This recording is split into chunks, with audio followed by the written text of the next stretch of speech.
नमस्कार साथियों, स्वागत है आप सभी का वाईफाई स्टडी पर। मैं हूं अंकित अवस्थी। आप हैं मेरे साथ में 15 मिनट में 15 सवाल के आज के सेशन में। ये सभी सवाल उपयोगी हैं आपके SSC examinations, railway examinations, defence और स्टेट पीसीएस एग्जामिनेशंस में। आइए साथियों, जरा जानते हैं कि क्या कुछ है आपके लिए आज के पहला सवाल।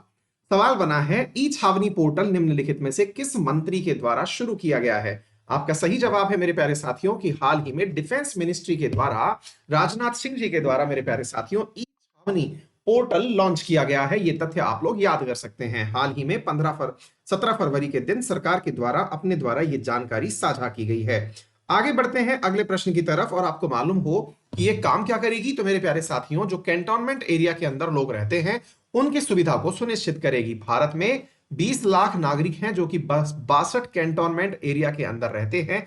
ये तथ्य आपको मालूम होनी चाहिए। आपको मालूम होना चाहिए कि मेरे प्यारे साथियों, इस समय पर जब ई छावनी एप्लीकेशन लॉन्च हो रहा था, उस समय पर भारत के रक्षा मंत्री के साथ में भारत के चीफ ऑफ डिफेंस स्टाफ, जिनका नाम है जनरल सीडीएस विपिन रावत, वो उपस्थित थे। आगे बढ़ते हैं अगले प्रश्न के साथ साथ। आपको अतिरिक्त जानकारी के रूप में मैं बता दूं, मेरा रेफरल कोड है अंकित 10, जिससे आप लोग मेरे प्यारे साथियों मेरे द्वारा हाल ही में शुरू किए गए फाउंडेशन बैच को ज्वाइन कर सकते हैं। SSC CGL, CHSL, JE steno, phase 8, MTS, railway examinations, जिनमें स्टैटिक जीके के अंदर आपसे ज्योग्राफी, पॉलिटी, इकोनॉमी, हिस्ट्री पूछी जाती है, वो मेरे प्यारे साथियों फाउंडेशन बैच डे 1 से शुरू हो चुका है। वर्ल्ड ज्योग्राफी चल रही है। जो सेशन निकले हैं 2-4 सेशन, उन्हें आप मेरे प्यारे साथियों वापस देख सकते हैं। साथ में सारा पीडीएफ आप प्राप्त करेंगे एक बहुत ही नॉमिनल कीमत में, मात्र 5850 रुपए में। आपको ना केवल जीके, इसके अलावा test series, live quizzes, doubt sessions, printed PDF, दोनों भाषाओं में सारा कंटेंट, मैथ, इंग्लिश, रीजनिंग, तमाम क्लासेस, लगभग 100 से अधिक लाइव टीचर्स की क्लासेस, ये सारी चीजें आपको मिलती हैं। तो आज ही सब्सक्रिप्शन को ले लें और मेरे सेशन को पढ़ना शुरू करें। बहुत ही इंपॉर्टेंट सेशन है साथियों। बढ़ते हैं आगे। एचसीएल टेक ने साइबर सुरक्षा में क्षमताओं को बढ़ावा देने के लिए किसके साथ समझौते पर हस्ताक्षर किए हैं? तो राइट आंसर है मेरे प्यारे साथियों, एचसीएल टेक्नोलॉजी के द्वारा आईआईटी कानपुर के साथ में हाल ही में समझौता किया गया है साइबर सुरक्षा के लिए। आपको जानकारी के अंदर बता दूं, एचसीएल टेक्नोलॉजी का मुख्यालय नोएडा में है, जिसकी स्थापना 11 अगस्त 1976 को हुई थी। वर्ष जिसके फाउंडर शिव नादार हैं। रोशनी नादार मल्होत्रा इसके चेयरपर्सन हैं। अगर हम बात करें आप लोगों के सामने आईआईटी कानपुर की, तो ये मेरे प्यारे साथियों कानपुर में स्थित है। कानपुर के पास एक सब अर्ब एरिया है जिसका नाम कल्याणपुर है, वहां पर स्थित है। 1959 में इसकी स्थापना हुई थी। वर्तमान में इसके जो चेयरमैन हैं वो आर के राधाकृष्णन हैं। अभय करांडीकर इसके वर्तमान में डायरेक्टर हैं। मेरे प्यारे साथियों, इसके साथ ही आगे सवाल की तरफ बढ़ते हैं। आईआईटी दिल्ली ने निम्नलिखित में से किसके साथ एक समझौते ज्ञापन पर हस्ताक्षर किए हैं? तो मेरे प्यारे साथियों, हाल ही में इंडियन नेवी और आईआईटी दिल्ली के बीच में एक एमओयू पर हस्ताक्षर किए गए हैं। क्यों किए गए हैं? क्योंकि मेरे प्यारे साथियों, Indian navy under water domain में naval electronic system IIT Delhi के साथ मिलकर के विकसित करना चाहती है। आपको इंडियन नेवी के बारे में बताया जाए तो जिसकी स्थापना रॉयल इंडियन नेवी के नाम से जानी गई 1947 से 1950 के बीच में, उसकी स्थापना अंग्रेजों के शासनकाल में 1612 में ही हो चुकी थी। इसका मुख्यालय मेरे प्यारे साथियों नई दिल्ली में है और इसका दिन जो है वो 4 दिसंबर को मनाया जाता है। कमांडर इन चीफ वर्तमान में रामनाथ कोविंद हैं और chief of naval staff admiral Karambir Singh हैं। आगे की तरफ बढ़ते हुए आपको बता दें आईआईटी दिल्ली के बारे में। इसकी स्थापना 1961 में हुई और यह हौज खास में स्थित है दिल्ली के अंदर। कुमार मंगलम बिड़ला जो है वो वर्तमान में इसके चेयरमैन हैं और वी रामा गोपाल जो है वो वर्तमान में इसके डायरेक्टर हैं। Kaladan multi modal transit project in दिनों खबरों में है। ये किन दो देशों के बीच की परियोजना है? भारत और म्यांमार के बीच की। क्योंकि मेरे प्यारे साथियों, हाल ही में भारत के जो एक्सटर्नल अफेयर मिनिस्टर हैं एस जयशंकर, उन्होंने एक जवाब में कहा कि ये प्रोजेक्ट अपने अंतिम स्टेज में है। कहां है ये प्रोजेक्ट? मेरे प्यारे साथियों, अगर आपको मालूम हो तो मिजोरम की राजधानी है आइजॉल। आइजॉल तक कनेक्टिविटी के लिए हमारे पास दो रास्ते हैं। या तो हम भारत से यहां से होते हुए सिलीगुड़ी कॉरिडोर, जिसे आप चिकन नेक के नाम से भी जानते हैं, इधर से वेस्ट बंगाल से होते हुए आसाम और आसाम से होते हुए यहां पर हम मिजोरम पहुंचे। और दूसरा विकल्प है हमारे सामने कि हम कोलकाता पोर्ट से, यहां पर हुगली रिवर के माध्यम से कोलकाता पोर्ट से होते हुए बे ऑफ बंगाल से होते हुए पहुंचे सितवे पोर्ट पर जो कि म्यांमार में है। यहां से मेरे प्यारे साथियों कलादान नदी के माध्यम से पहुंचे। कलादान नदी के माध्यम से पलेटवा तक पहुंच करके यहां पर सड़क के माध्यम से जौरिंगपुर जो है वहां तक पहुंच करके सड़क ही मार्ग से आइजॉल तक पहुंचे। भारत को यह तरीका कन्वीनियंट भी लगा, छोटा भी लगा, लेकिन इसमें एक अंतरराष्ट्रीय मदद की आवश्यकता पड़ी और उस मदद का नाम क्या है? कलादान। कलादान क्यों? क्योंकि ये रिवर के माध्यम से होके चलेगा और उस रिवर का नाम कलादान रिवर है, इसलिए इसे कलादान मल्टी मॉडल प्रोजेक्ट कहते हैं। और भारत ने हाल ही में कहा है कि ये अपने फाइनल स्टेज में है। आगे बढ़ते हैं म्यांमार के बारे में बताने के लिए। मेरे प्यारे साथियों, इसकी राजधानी न्यायमिटॉ है और करेंसी यहाँ की बर्मीज क्यात है। विन मिंट यहाँ के प्रेसिडेंट है, जिन्हें हाल ही में गिरफ्तार कर लिया है सेना के द्वारा। क्यों? क्योंकि यहाँ पर सैनिक का कू चल रहा है, यानी कि सैनिकों ने तख्ता पलट कर दिया है। भारतीय नौसेना के अंदर तीसरी स्कॉर्पियन पनडुब्बी हाल ही में लॉन्च की गई है। क्या नाम है उसका? INS करंज। मेरे प्यारे साथियों, प्रोजेक्ट P75 के तहत बनाई गई ये है सबमरीन। मेरे प्यारे साथियों, जनवरी 2018 के अंदर ये मतलब इसके ऊपर एक ट्रायल शुरू हुआ था और ये हाल ही में प्रोजेक्ट P75 के नाम से विकसित की गई थी और इसे सौंप दिया गया है। कौन? 3 सौंपी जा चुकी है, तीसरी है ये। अगर खंडेरी सौंपी जा चुकी है, कलवारी सौंपी जा चुकी है, अब करंज सौंपी गई है। इसके बाद चौथे नंबर पर वेला है, जो कि लॉन्च तो हो चुकी है, अभी सौंपा नहीं गया है। फिफ्थ नंबर पर वागीर है मेरे प्यारे साथियों, और इस समय जो छठी है उसका ट्रायल चल रहा है। क्लियर है? आगे बढ़ते हैं इससे अगले प्रश्न की तरफ। किस केंद्र शासित प्रदेश ने वृंद कांचो ओल्ड कांचौथ फेस्टिवल सेलिब्रेट किया है? कौन सी यूनियन टेरिटरी के अंदर? मेरे प्यारे साथियों, जम्मू कश्मीर के अंदर हाल ही के अंदर फेस्टिवल, जो कि लोकल्स के द्वारा, नाग फॉलोअर्स के द्वारा यह मनाया गया था। क्यों मनाया जाता है? क्योंकि इसमें लॉर्ड शिवा और पार्वती की पूजा की जाती है। मेरे प्यारे साथियों, ये चेनाब रिवर क्षेत्र के अंदर मनाया जाता है 14 फरवरी को। ये नाग कल्चर, जो एंशियंट नाग कल्चर होता है, सांप जो होता है, उसकी पूजा से संबंधित होता है। गौरी तृतीया को लेकर के ये त्योहार मनाया जाता है। जैसे अपने उत्तर भारत में करवा चौथ का त्योहार मनाया जाता है, ऐसे ही यहाँ पर गौरी तृतीया, जिसे कांचौथ भी कहते हैं, कान चौथ, चौथ जैसे कहते हैं ना करवा चौथ, ऐसे कान चौथ के नाम से इसे मनाया जाता है। ये 3 दिन लंबा फेस्टिवल होता है। क्लियर बेटा? जम्मू कश्मीर एक यूनियन टेरिटरी है। 5 अगस्त 2019 को केंद्र सरकार ने इसे यूनियन टेरिटरी के लिए एक आदेश पारित किया था। 31 अक्टूबर 2019 से जम्मू कश्मीर राज्य जो है वो जम्मू कश्मीर और लद्दाख नामक 2 यूनियन टेरिटरीज के अंदर क्लासिफाई हो गया था। इसके साथ साथ ही लेफ्टिनेंट गवर्नर यहाँ पर मनोज सिन्हा है। और ये जो है मेरे प्यारे साथियों, मेन नेशनल पार्क कौन कौन से हैं? सिटी फॉरेस्ट, दचीगम, हेमिस और किश्तवाड़ के लिए जाना जाता है। ये रहा आपके सामने जम्मू कश्मीर और सामने स्थित है आपके लद्दाख। आगे बढ़ते हैं। क्रीड़ा स्थल का उद्घाटन करने के लिए निम्नलिखित में से किसके द्वारा किया गया है?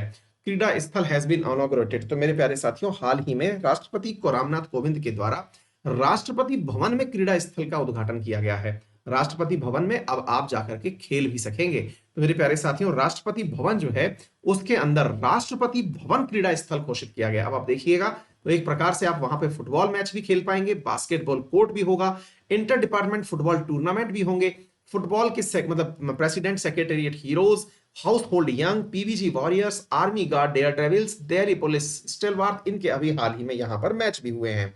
संयुक्त राष्ट्र पूंजी विकास कोष के कार्यकारी सचिव के रूप में किसे नियुक्त किया गया है? तो मेरे प्यारे साथियों, इंडिया ओरिजिन की हैं प्रीति सिन्हा, जिन्हें यूएन के द्वारा यूएन कैपिटल डेवलपमेंट फंड के अंदर हाल ही में नियुक्त किया गया है। ये जूलिथ कार्ल का स्थान लेने वाली हैं। किसके अंदर नियुक्त किया गया है? तो मैंने आपको बता दिया, कैपिटल डेवलपमेंट बैंक के अंदर इन्हें नियुक्त किया गया है। अगर हम United national capital development fund की बात करें तो इसकी स्थापना 1966 में हुई थी। इसका मुख्यालय न्यूयॉर्क में है। इनका स्थान लेने वाली हैं ये कौन? प्रीति सिन्हा लेने वाली हैं। संयुक्त राष्ट्र पूंजी निवेश एक यूएन का ही कार्यक्रम है। हाल ही में अभ्यारण्य लाइफ टाइम सर्विस अवार्ड किसने जीता है? मेरे प्यारे साथियों, एस थियोडोर भास्करन ने यह अवार्ड जीता है। थियोडोर, इनको century lifetime service award से नवाजा गया है। यह अवार्ड मेरे प्यारे साथियों, इन्हें, ये तमिलनाडु के निवासी हैं, इन्हें दिया गया है। ठीक है ना? थियोडोर भास्करन का जन्म तमिलनाडु में हुआ था। इन्हें इस पुरस्कार से नवाजा गया है। यह पुरस्कार 2015 में ही शुरू हुआ है मेरे प्यारे साथियों, और इसे सेंचुरी नेशनल फाउंडेशन के द्वारा, सेंचुरी नेचर फाउंडेशन के द्वारा दिया जाता है। अगले प्रश्न की तरफ बढ़ते हैं। गरीब लोगों को 5 रुपए में भोजन उपलब्ध कराने के लिए किस राज्य ने मां योजना शुरू की है? तो मेरे प्यारे साथियों, जहां चुनाव है वेस्ट बंगाल में, 5 रुपए में भोजन उपलब्ध हो जाएगा। 5 रुपए के अंदर क्या क्या मिलेगा आपको? चावल मिलेगा, दाल मिलेगी, सब्जी मिलेगी और अंडा करी भी 5 रुपए के अंदर। ठीक है? ऐसी स्थिति में 15 रुपए प्रति प्लेट राज्य सरकार वसूलेगी। आप देखिएगा, कुल खर्चा अगर 20 रुपए है तो 5 रुपए जो है वो राज्य सरकार, अंडा करी में ग्रेवी आएगी या केवल अंडा, ये आपको देखना है। मेरे प्यारे साथियों, ये आपको मिलने वाली है। 100 करोड़ रुपए का राज्य सरकार ने बजट रखा है। ऐसी सरकारों के द्वारा मेरे प्यारे साथियों, जैसे हमारे भी यहाँ पर राजस्थान के अंदर भी once upon a time Annapurna Rasoi Yojana चलती थी। उसके बाद में अब इंदिरा रसोई योजना हो चुकी है। ये मतलब लोक कल्याणकारी राज्य की पहचान होती है। आगे बढ़ते हैं वेस्ट बंगाल के बारे में तथ्य बताने के लिए। यहाँ नेशनल पार्क बक्सा, गोरुमुरा, जलपारा, न्योरा वैली और सिंगलीला, सुंदरबल यहाँ के प्रमुख राज्य हैं। वेस्ट बंगाल की अगर हम बात करें तो बांग्लादेश के साथ ये अधिकतम बॉर्डर साझा करता है, ये तो सही है, लेकिन साथियों ये नेपाल और भूटान से भी बॉर्डर बनाता है, ये भी जान लीजिएगा। यानी कि 3 इंटरनेशनल बॉर्डर ये साझा करता है। किस राज्य के मुख्यमंत्री ने 20 लाख परिवारों को मुफ्त इंटरनेट एक्सेस के लिए फाइबर ऑप्टिक नेटवर्क लॉन्च किया है? मेरे प्यारे साथियों, हाल ही में केरला के सीएम के द्वारा 20 लाख परिवारों के लिए फाइबर ऑप्टिक नेटवर्क लॉन्च किया गया है, मिलकर के भारत इलेक्ट्रॉनिक लिमिटेड से। मेरे प्यारे साथियों, आपको तो मालूम ही होगा, केरला के अंदर केफॉन प्रोजेक्ट चल रहा है, काफी चर्चित प्रोजेक्ट है ये, Kerala fibre optic network project, जिसमें हाई स्पीड इंटरनेट कनेक्टिविटी उपलब्ध करवाई जा रही है। इसके अंदर 20 लाख परिवारों को मुफ्त इंटरनेट 15 फरवरी के साथ को लॉन्च किया गया था। ये बहुत बड़ी बात है मेरे प्यारे साथियों, आपको हाई स्पीड का लैंडलाइन मतलब ब्रॉडबैंड कनेक्शन मिल जाएगा, बहुत ही बड़ी बात है। ऑप्टिकल फाइबर केबल्स के अंदर जो जो मतलब स्पीड है नेट की, वो जबरदस्त मिलती है साथियों। केरला के अंदर राष्ट्रीय उद्यान अनामुडी, एर्वाकुलम, मडिकट्टम, पंदामुर, पेरियार और साइलेंट वैली है। यहाँ के गवर्नर आरिफ मोहम्मद खान है। कैपिटल तिरुवनंतपुरम है मेरे प्यारे साथियों। केरला की अगर हम बात करें तो केरला ये रहा। केरला के अंदर अगर हम बात करें ना साथियों, इस जगह को देखो, माहे दिखाई दे रही है ना, ये माहे है। और इधर देखो आप, ये तमिलनाडु के अंदर ये पुडुचेरी वाला स्थान है, ये वाला यनम वाला स्थान है। असल में क्या, पौंडीचेरी आज अपन 7 बजे वाली क्लास में भी डिस्कस करने वाले हैं। ये यूनियन टेरिटरी है जिसके 4 राज्यों के अंदर अपने अपने निवास स्थान है। माहे में भी थोड़ा सा इसका स्थान फंसता है, चर्चा करेंगे आज 7 बजे वाली क्लास में। हाल ही में सीएम पिनराई विजयन ने किस शहर में जल मेट्रो परियोजना के पहले मार्ग का उद्घाटन किया है? तो मेरे प्यारे साथियों, फर्स्ट रूट जो है वाटर मेट्रो का हाल ही में शुरू किया गया है केरला के मुख्यमंत्री के द्वारा। भाई साहब, केरला में गजब काम हो रहे हैं इन दिनों, समझ रहे हैं। 15 फरवरी को वाटर मेट्रो हाल ही में लॉन्च की गई है, 520 किलोमीटर लंबी है, डेडिकेटेड है। तो ये क्या होगा मेरे प्यारे साथियों, ये वायतिला और कंकनाड़ प्रोजेक्ट है। इनका कहना है कि ये मोस्ट अवेटेड है, कोची मेट्रो रेल लाइन के थ्रू ये की जाएगी, है ना। वाटर मेट्रो टर्मिनल्स हैं असल में, इसमें पानी के किनारे इनके टर्मिनल्स बनाए गए हैं, इसलिए इसको वाटर मेट्रो कहा गया है, ठीक है ना। हाँ जी, तो इंटीग्रेटेड वाटर ट्रांसपोर्ट परियोजना है।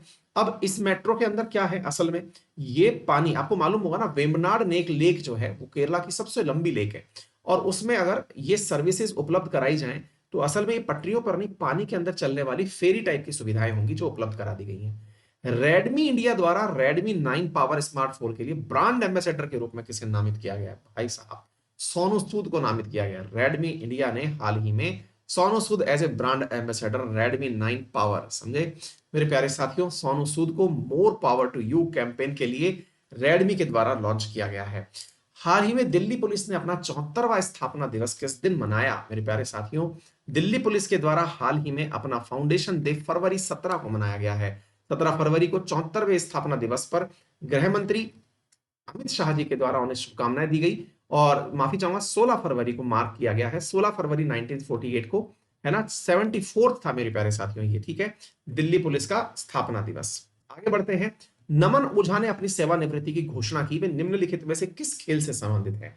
मेरे प्यारे साथियों, नमन ओझा ने हाल ही में जो रिटायरमेंट की घोषणा की है, ये क्रिकेट से संबंधित है। इनका नाम तो शायद आप लोगों ने रेयर ही सुना हो, रणजी के खिलाड़ी हैं मेरे प्यारे साथियों, 37 वर्षीय हैं, ठीक है ना। विकेट कीपर रहे हुए हैं, और सबसे ज्यादा मतलब विकेट के पीछे खड़े होकर के डिसमिसल देने वाले, यानी कि लोगों को डिसमिस करने वाले, उनमें शामिल भी रहे हैं, ठीक है ना। इन्होंने मतलब 1 टेस्ट खेला है, 1 इंटरनेशनल ओडीआई खेला है, और 2 T20 इंटरनेशनल खेले हैं। इन्होंने अपना रिटायरमेंट घोषित कर दिया है। बाकी बातें अगर मैं करूं आपके सामने, तो मेरे प्यारे साथियों, स्टैटिक जीके का फाउंडेशन बैच चल रहा है, ज्वाइन कर लो, ठीक है। नया बैच शुरू हो चुका है, और नए बैच में पढ़ा क्या रहा हूं, ज्योग्राफी शुरू किया है अभी, वर्ल्ड ज्योग्राफी, फिर इंडियन ज्योग्राफी आएगा, पॉलिटी आएगा, इकोनॉमिक्स आएगा, हिस्ट्री आएगा। बहुत ही अल्टीमेट बैच है, इसका मार्केट में फीडबैक अल्टीमेट है। आप लोग अपने सीनियर से पूछिएगा, अगर एसएससी के अंदर, सीजीएल सीएचएसएल के अंदर 100 सवाल पूछे जाते हैं, 25 जीके के आते हैं, 25 के जीके में से हम लोगों का स्ट्राइक रेट भैया 24 से 25 क्वेश्चन एवरेज निकलते हैं यहाँ से, ठीक है। तो ये मतलब जबरदस्त बैच है। आप ऐसे सोच लो यार कि ज्योग्राफी खुद अपने आप में 2.5 से 3 महीने चलने वाली है। आप सोचो किस लेवल की ज्योग्राफी पढ़ने वाले हो आप, ठीक है। रोजाना सेशन हो रहे हैं इसके, तो अभी जाके ज्वाइन कर लो। जो सेशन निकले हैं ना, उनको जाकर के आप पीछे से देख भी सकते हो सारे सेशंस को, ठीक है बेटा। रेफरल कोड है मेरा अंकित 10। आपको लाइव क्लास मिलती है, उसको बाद में भी देख सकते हो, टेस्ट सीरीज मिलती है, डाउट क्लियरिंग सेशन मिलता है। इसके साथ साथ मेरे अलावा जितने भी एडुकेटर्स पढ़ा रहे हैं उनकी भी क्लास मिलेगी। जब तक सब्सक्रिप्शन है तब तक कितनी भी बार देखो। प्लस कोर्स में डाउट क्लास भी, आपकी क्लासेस भी आती हैं, पीडीएफ आप डाउनलोड कर सकते हैं, पूरा नोट्स मिलता है, टेस्ट सीरीज मिलता है, इतनी सारी चीजें मिलती हैं। अब कैसे करना है आप जल्दी से सीख लो। अनअकैडमी लर्निंग ऐप मोबाइल में इंस्टॉल कर लो और यहां पर मेरे प्यारे साथियों अपना फोन नंबर डाल के रजिस्टर कर लो, ठीक है। अब यहां पर क्या करना है, आपके सामने ऑप्शंस आएंगे। तो भैया 12 महीने से कम का ऑप्शन मत लेना, पहले बता दे रहा हूं, मेरे कोर्स जो है ना वो 8 से 9 महीने तक खिंच जाते हैं। बोलता तो मैं यही हूं कि 6 से 7 महीने का है, लेकिन खिंचता है भाई। मतलब बहुत लंबा कोर्स चला जाता है, क्योंकि इसमें बहुत डिटेल से पढ़ाता हूँ। इसको पढ़ने के बाद स्टेट पीसीएस के लिए भी आपको इंडियन जीके शायद ही पढ़ना पड़े, ठीक है। 6500 रुपए फीस है, अंकित 10 लगा दो, 650 माइनस हो जाएगा, 5850 का पड़ गया। अब इसके अलावा स्पेशल क्लासेस भी देखते हो तो एनी अदर 10% डिस्काउंट हो जाएगा, तो 5300 के आसपास आपको ये कोर्स पड़ जाता है भाई, ठीक है ना। तो जल्दी से go and get the subscription by using referral code Ankit 10, ठीक है।